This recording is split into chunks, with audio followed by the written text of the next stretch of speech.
이 세상에서 가장 소중한 게 뭐라고 생각하세요, 여러분? 사랑이 아닌가 생각합니다. 특별히 많은 사람들이 있지만 특별히 우리 어머니의 사랑,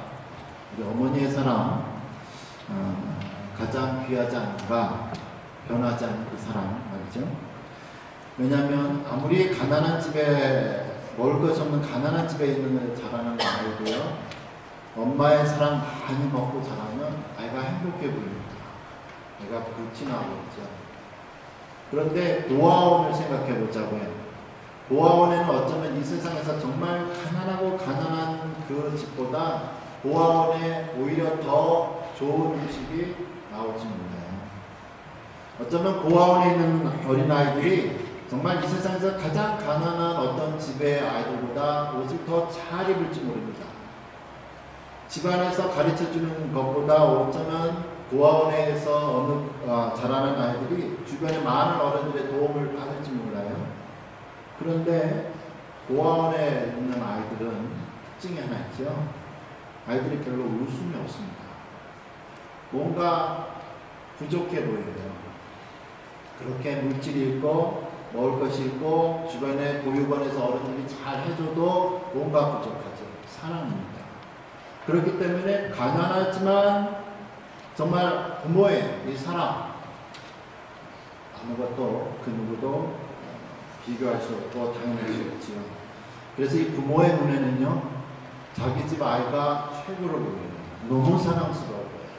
그래서 그냥 피아노를 이게 사람이 치는 건지 원숭이가 치는 건지 모르게 뚝딱뚝딱 쳐도 엄마는 이렇게 생각하죠. 이야, 어쩜 저렇게 잘 치냐. 제 모차르트 되겠다. 그러고요, 아이가 그림을 막 그려요. 아무도 못 알아봐요. 그래도 엄마는 이래요. 이야, 진짜 잘 그렸다. 나중에 피카소 되는 거 아닌가.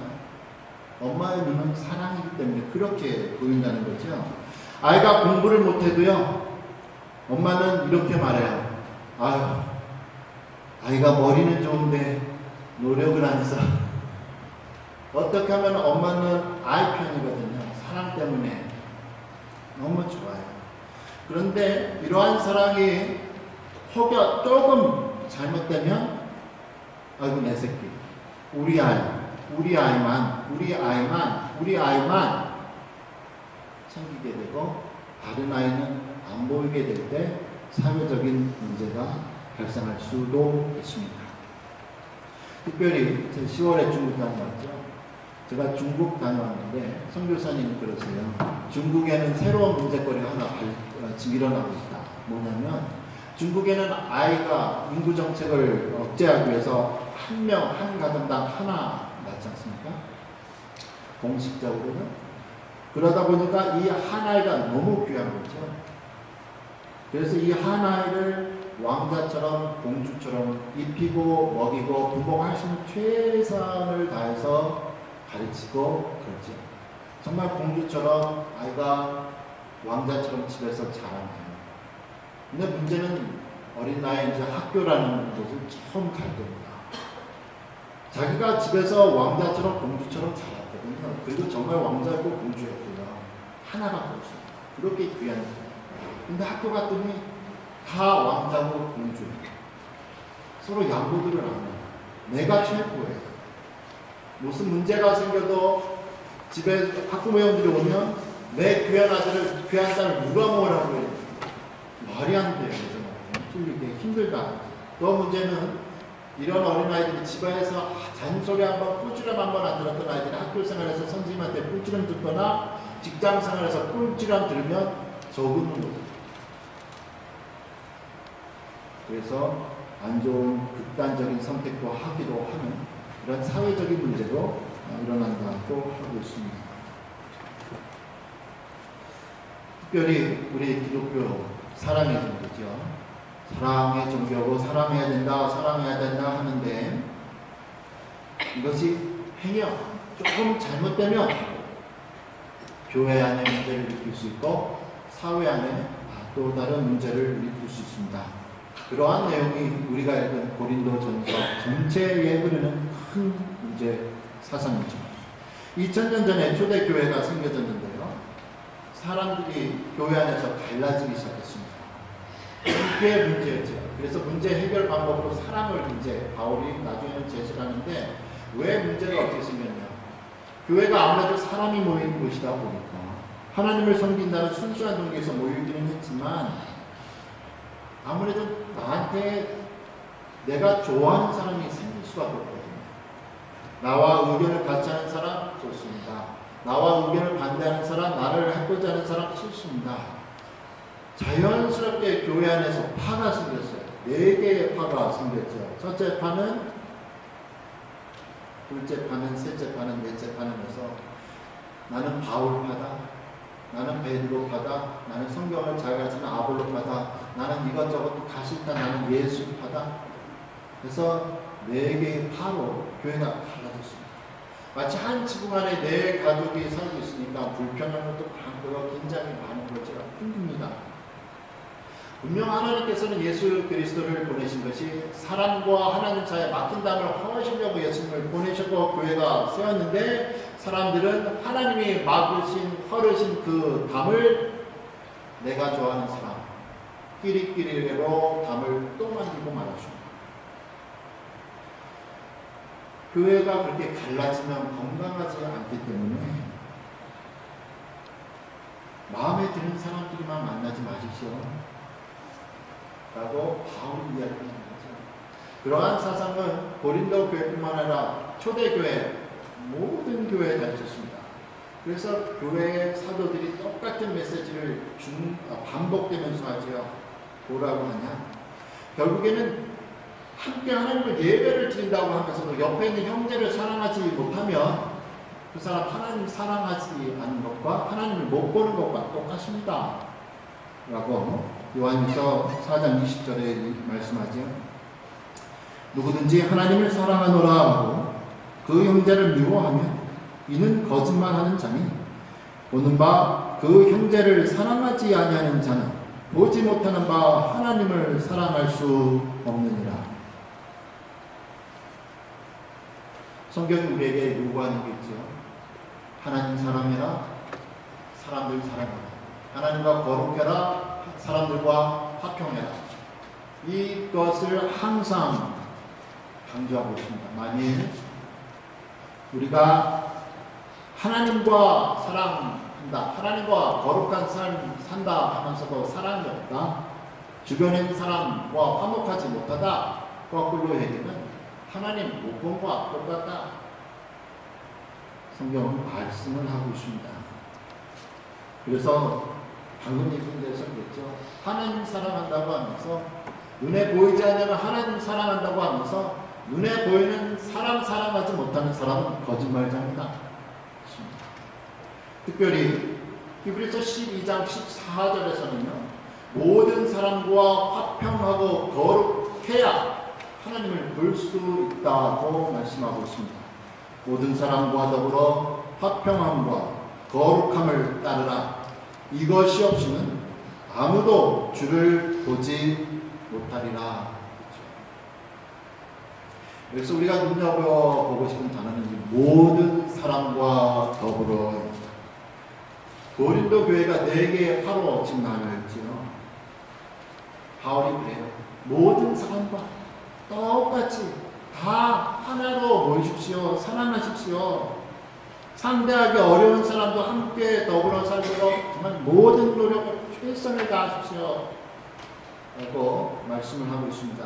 그 이유가 만약에 우리가 하나님과 거룩하지 못하면, 사람과 화평하지 못하면 우리가 하나님을 볼 수 없기 때문이다 고 방금 히브리서 말씀하셨습니다. 우리 모두가 정말 하나님을 볼 수 있기를 바랍니다. 안개가 짙게 낀단 말이죠. 앞이 잘 안 보이죠. 운전하기 힘이 듭니다. 그래서 사고가 나죠. 이처럼 우리가 하나님에 대한 거룩과 형제와의 화평이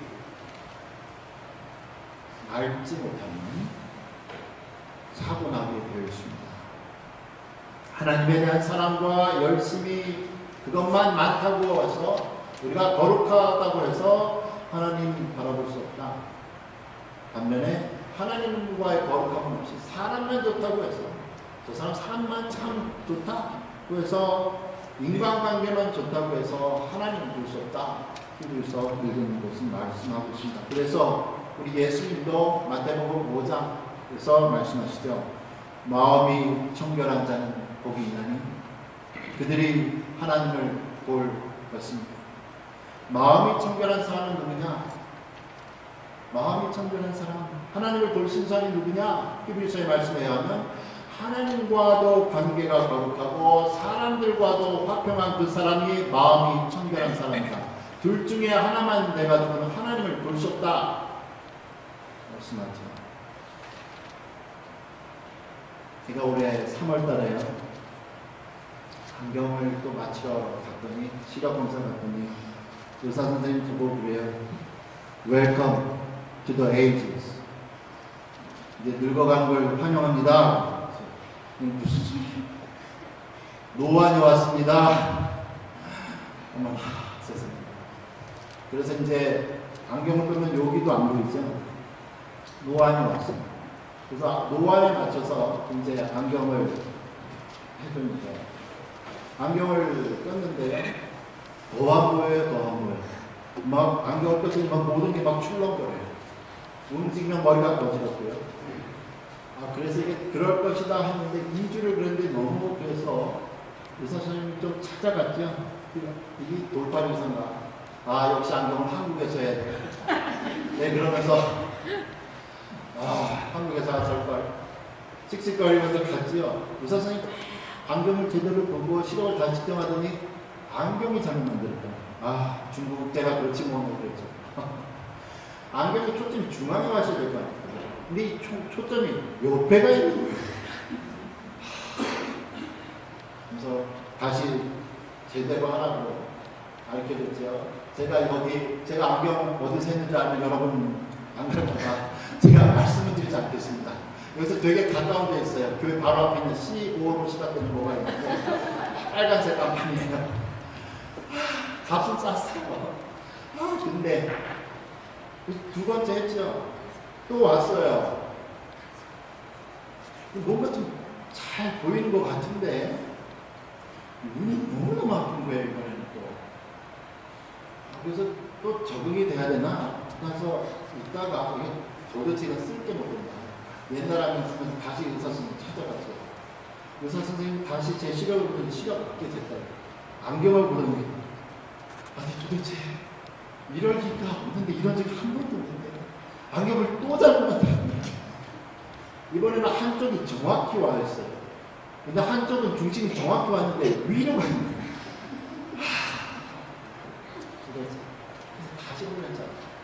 그래가지고 이 안경 지난 3월에 오다 했다가 올해 11월에 제대로 된 거 이제 하고 있습니다. 이거 바로 앞은 코스코예요. 그래서 한번 여러분 좋은 데니까 써주세요. 코스코를 갔는데 이럴까. 안경을 쓰시는 분들은 다 이런 거 한 번씩 다 경험이 있을 거예요. 초점이 안 맞아서 힘들다. 그런 거 말이죠. 초점이 안 맞는 안경을 쓰면 눈이 너무너무 아프고 머리가 너무너무 아프고 뭐 할 수 있는 게 없어요.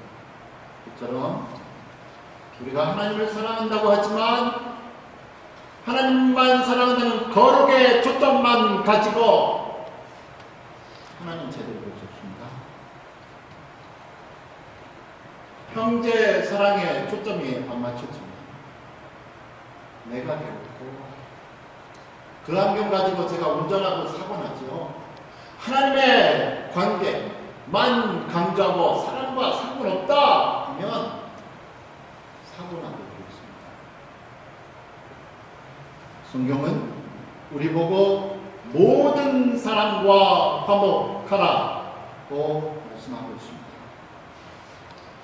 그럼 어떻게 하면 우리가 화목할 수 있냐? 모든 사람과 어떠한 삶의 자세로 살아야 할 수 있는가? 빌립보서 2장 14절 모든 일을 원망과 시비가 없이 하라. 우리는요 누구나 내가 좋아하는 사람 다 좋아할 수 있습니다. 나 잘해주는 사람 나도 잘해줄 수 있습니다. 내가 하고 싶은 일만 할 수 있으면서 살 수 있습니다. 그런데 성경은 우리에게 모든 사람과 화평하고 모든 일을 원망과 시비가 없이 하라 말씀하고 있죠. 왜 원망과 시비가 없이 해야 되는가?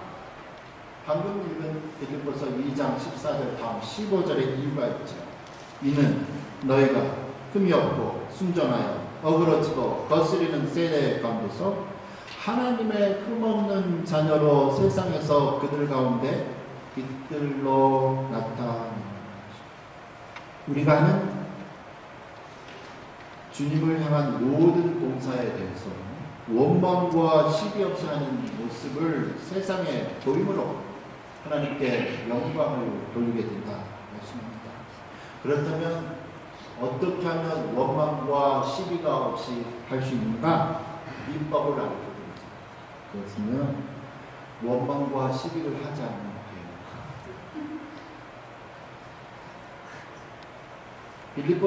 베드로전서 3장 8절과 9절에서 이렇게 말씀합니다. 마지막으로 말하노니 너희가 다 마음을 같이하여 동정하며 형제를 사랑하며 불쌍히 여기며 겸손하며 악을 악으로 욕을 욕으로 갚지 말고 도리어 복을 빌라. 성경은 우리에게 감정에 따라 일을 처리하지 말라고 합니다. 내가 좋아하는 사람이 있으면 모든 절차를 무시하고 빨리빨리 처리해주고, 내가 싫어하는 사람이 있으면 일을 좀 어떻게 하면 꼬투리 잡아서 딴지 걸어서 못하게 하거나 늦게 하려고 하고, 그렇게 하지 마라. 그러면서 모든 사람에 대해서 악을 악으로 욕을 욕으로 갚지 말고 도리어 복을 빌라고 했던 이 베드로전서 3장 8절 9절 다음에 왜 우리가 그렇게 해야 되는가? 이유가 이렇게 되어 있습니다. 이를 위하여 너가 그렇게 너희가 부르심을 받았으니 이는 복을 이어받게 하려 합니다. 그러므로 생명을 사랑하고 좋은 날 보기를 원하는 자는 혀를 금하여 악한 말을 그치며 그 입술로 거짓을 말하지 말고 악에서 떠나 선을 행하고 화평을 구하며 그것을 따르라. 고 말씀을 하고 있습니다. 이게 성경, 신약 성경 전체가 하는 말이죠. 교회에서 내 사람 만들지 마십시오. 교회에서 화가 일지 마십시오. 힘든 일도 즐거워하면서 기뻐하면서 원망과 비판 없이 여러분의 유업을 위해서, 여러분의 복을 위해서 하십시오라고 바울이 다른 사도들이 이야기하고 있습니다. 그러면서 바울은 또 다른 교회, 당시 고린도 교회의 문제를 하나 이야기해 주죠. 교회가 이런 4개의 분파로 갈려진 것 말고 또 다른 이유 때문에 또 갈려졌어요. 또 뭐냐? 바로 이 영적인 은사 때문이죠. 하나님께서 초대교회에 많은 은사를 주셨죠. 미리 해야 되니까 일어날 수 있는 능력을 주셔서 은사를 내려주셨어요. 그래서 그 불신과 은사에 따라서 사도로, 선지자로, 교사로, 병 고치는 자로, 아니면 서로 돕는 것으로, 다스리는 것으로, 아니면 각종 방언하는 것으로 은혜를 주셨어요. 그런데 문제가 생겼습니다. 자기가 받은 은사와 사명이 다른 사람들보다 더 좋다, 대단하다 하고 교만함이 들어갔죠. 그래서 교회가 갈라졌습니다. 그거에 대해서 갈라진 교회, 분열이 생긴 교회, 계파 때문이든지 아니면 은사 때문이든지 갈라진 이 교회를 향하여서 바울뿐만 아니라 다른 사도였던 역시 유다도 이렇게 이야기를 심하게 하고 있습니다. 유다서 18절 19절에 마지막 때에 어떠한 일이 일어날 것인가? 자기의 경건하지 않은 정욕대로 행하며 조롱하는 자들이 있으리라 하였느니, 이 사람들은 자기 마음대로 하는 사람들의 특징이 뭐냐? 3가지를 잡았습니다. 분열을 일으키는 자며 육에 속한 자며 성령이 없는 자니라. 교회 안에서도 성령이 없는 자가 있을 수 있다. 성령이 없이는 예수 그리스도를 주라 고백할 수 있는 사람이 교회에 있으면서 교회에 분열을 일으킬 수 있다고 유다서는 경고를 하고 있습니다. 이처럼 하나님께서는 교회를 하나 되기 위해서, 교회가 성장하기 위해서 은사를 주셨음에도 불구하고 사람들이 잘못 오해해서 분열을 일으키니까 바울이 답답해서 오늘 설교 본문 12장 31절에서 그러죠. 여러분, 그거 다 좋습니다. 그러나 더 큰 사가 있습니다. 더 큰 은사가 있습니다. 더욱 큰 은사를 삼으십시오 하고 더욱 큰 은사를 소개하지요. 13장에 넘어가서 사랑이 나오고 있습니다. 고린도전서 13장 1절 13절 있는데, 그러면 다 같이 읽어보죠. 내가 사람의 방언과 천사의 말을 할지라도 사랑이 없으면 소리나는 귀리와 울리는 깃발이가 되고, 내가 예언하는 능력이 있어 모든 비밀과 모든 지식을 알고 또 산을 옮길 만한 모든 믿음이 있을지라도 사랑이 없으면 내가 아무것도 아니야. 내가 내게 있는 모든 것으로 구제하고 또 뇌물을 불사르게 내줄지라도 사랑이 없으면 내게 아무 의미 없느니라. 고린도전서의 이야기를 거꾸로 생각하면 우리가 사랑 없이 방언할 수 있고 사랑 없이 병 고칠 수 있고 사랑 없이 구제할 수 있으며 사랑 없이 내 몸을 불사르게 내줄 수 있다, 이겁니다. 그러나 하나님에 대한 사랑과 형제에 대한 사랑 없이 한 이 모든 것은 헌신과 봉사는 아무것도 아니다. 성경은 계속 말씀하시죠. 작년에 제가 연말을 맞아서 급하게 이제 성탄 카드를 급하게 막 하루에 다 보내드렸습니다. 40여 장 카드를 붙이고 40여 장 주소 쓰고 40여 장 우표 보내가지고 급하게 막 빨리 보낸 적이 있는데, 성탄절 지나고 나니까 2장이 돌아왔어요. 1장인가 2장. 왜 돌아왔을까요? 보니까 제가 너무 급하게 해서 우표를 안 붙였어요. 그렇게 힘들었었던 거예요. 급해가지고 붙인다고 했는데 다시 돌아왔어요. 우표 안 붙이면 다시 돌아왔죠. 우리 연말을 맞아서 사랑하는 가족, 멀리 떨어지는 가족들에게 비싼 거를 산다고 생각합니다. 좋은 포장지를 샀어요. 이제 정성 들여서 포장지 썼어요. 받는 사람, 보내는 사람 썼어요. 우표 안 붙이면 아무리 비싼 거 그 안에 있어도 정성 들여 포장했어도 못 받죠. 우표 안 붙이면. 그렇습니다. 우리가 아무리 사람들 위해서 봉사하고 주를 위해서 봉사한다 하고 하나님에 대한 사랑이라는 목표가 붙겠죠. 하나님의 사랑뿐만 아니라 형제의 사랑이라는 목표가 붙지 않으면 하나님께 올라가지 않지. 그래서 요한계시록 2장 4절과 5절에 모든 수고를 한 에베소 교회에게 이런 책망을 하나 해주고 있습니다. 그러나 너를 책망할 것이 있나니 너의 처음 사랑을 버렸느니라. 그럼 어디서 떨어졌는지를 생각하고 회개하여 처음 행위를 가지라. 만일 그리하지 아니하고 회개하지 아니하면 내가 내게 가서 내 촛대를 그 자리에서 옮기리라. 한 해를 마무리하면서 하나님은 나를 어떻게 평가하실까? 하나님은 우리 교회를 어떻게 평가하실까? 다시 한번 보자. 우리가 비록 공동체를 위해서 하나님의 나라를 위해서 열심히 일했고 사역을 했지만 형제 사랑이 빠졌다면 우표 안 붙인 편지와 같습니다. 하나님께 올라가지 않습니다. 사랑이라는 단어 너무 고귀해서 너무 추상적이라서 이해하기 힘들 것 같아서 사랑이라는 단어 말고 다른 표현이 없을까 생각해 보았습니다. 긍휼히 여기다라는 표현을 한번 생각해 보겠습니다. 성경을 읽어보니까 긍휼히 여기다라는 표현이 자주 나옵니다. 성경 의미의 기준과 다른 사람을 볼 때 혹은 성경을 이해하지 못하는 사람들을 볼 때 긍휼히 여기다. 성경이 말씀하고 있습니다. 유다서 아까 보았는데 22절과 23절에서 반복해서 나오죠. 어떤 의심하는 자들을 긍휼히 여기라. 내가 지금 가리킨 거 이해하지 못하는 사람 불쌍히 여기라. 긍휼히 여기라. 그리고 또 어떤 자를 불에서 끌어내어 구원하라. 또 어떤 자를 그 육체대로 더럽게 놓까지도 미워하되 두려움으로 긍휼히 여기라. 긍휼히 여기라. 마음에 안 쳐도 당신 마음에 안 들어도 긍휼히 여기라.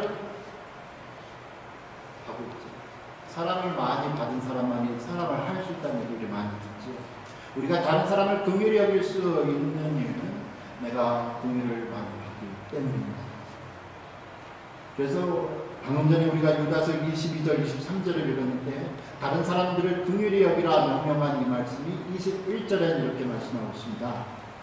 하나님의 사랑 안에서 자신을 지키며 영생에 이르도록 우리 주 예수 그리스도의 긍휼을 기다리라. 내가 죄인인 것을 깨달으면 깨달을수록 하나님에게 나와서 긍휼히 여겨주세요. 하나님 불쌍히 여겨주세요. 외칠 수 있습니다. 그렇게 긍휼히 여기고 사랑받은 사람, 자기가 죄인인 사람 것을 깨달은 사람만이 다른 사람에 대해서도 긍휼히 여길 수 있고 사랑할 수 있다. 성경은 말씀을 하고 있습니다. 우리 교회가 주로 주보는 목요일 날 우리가 만드는 거예요. 우리 최장로님이 수고하셔서 목요일 날 우리가 만드는데 제가 그때 주보 나온 거 다시 한번 보면서 사실 제가 깜짝 놀랐습니다. 저 진짜 몰랐고 근데 오늘 특송의 제목이 사랑의 존재. 제가 이 설교 제목하고 본문을 지난주에 냈지만 사실은 제가 이분들 몇 주 전에 훨씬 몇 주 전에 교회에서 연습하는 것을 들었어요. 저는 이분들이 오늘 하려지 정말 몰랐어요. 그리고 제가 올 내년 한 해를 이제 준비하면서 하나님 내년도에는 어떤 주제를 가지고 어떤 성경 주제를 가지고 우리가 살아갈까요? 하고 제가 한 2달 전부터 기도하다가 2달 전에 제가 받은 본문이 오늘 본문입니다. 고린도전서 12장 31절 더욱더 큰 은사를 사모하라. 제가 그거 보고 얼마나 깜짝 놀랐지 몰라요. 아마 준비하신 두 분도 깜짝 놀라셨나요? 아니면 저만 깜짝 놀랐나요? 저도 너무너무 깜짝 놀랐어요. 사랑하는 성도 여러분, 하나님께 많은 사랑과 긍휼을 받은 여러분이 다른 사람들도 더 많이 사랑하고 긍휼히 여기고 2014년 안에 그리고 더 남은 많은 이 땅의 삶이 되시기를 축원합니다.